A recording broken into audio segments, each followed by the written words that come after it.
So on this day, as we both honor Dr. Martin Luther King Jr. and recognize Religious Freedom Day, I'm reminded that just last month, the Family Research Council released a report showing that attacks on American churches, catch this, attacks on American churches increased by almost 300% from 2018 to 2022.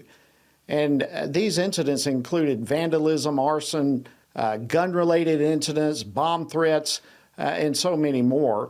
And as we consider the shameful violence against churches throughout the civil rights era, we've got to recognize and remember that our churches today also remain a target.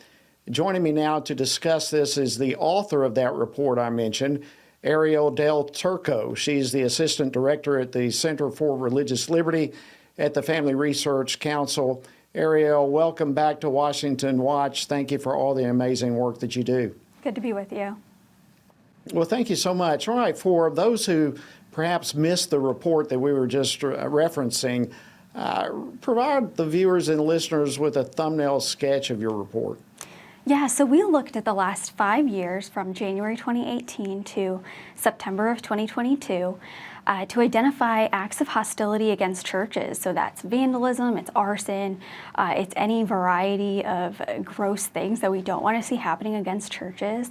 And sadly, we found that they were on the rise.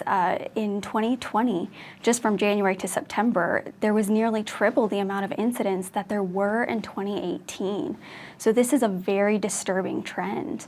And one thing we noticed was that it tends to be tied to politics sometimes, especially this past summer, around the time that the Supreme Court issued the Dobbs decision.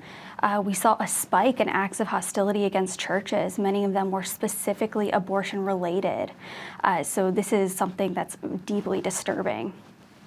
It really is. I mean, when you look at the graph there and listen to the comments you're making, 420 acts of hostility against churches from 2018 to 2022. And that's pretty much all across the United States, correct? I mean, these are not isolated regions. Yes, they occurred across 45 states plus Washington, D.C., so it's very widespread. Very widespread. And then you add what happened just in the past recent months, multiple acts of hostility from the pro-abortion groups across the country against churches just between January and September of this year. So how do you compare and contrast the recent church attacks with those, say, of the civil rights era? Well, the civil rights movement in the 50s and 60s, it faced a lot of opposition.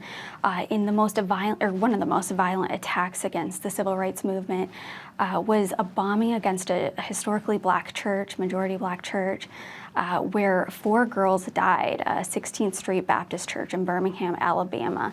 So while we don't see that level of violence in the U.S. against churches today, there are still many attacks against black churches. They include vandalism, but in our report we identified 3 churches that were set on fire. So these are very serious incidences, and it's something that Americans should be able to unify on. We should be able to say together that violence against churches has no place in America.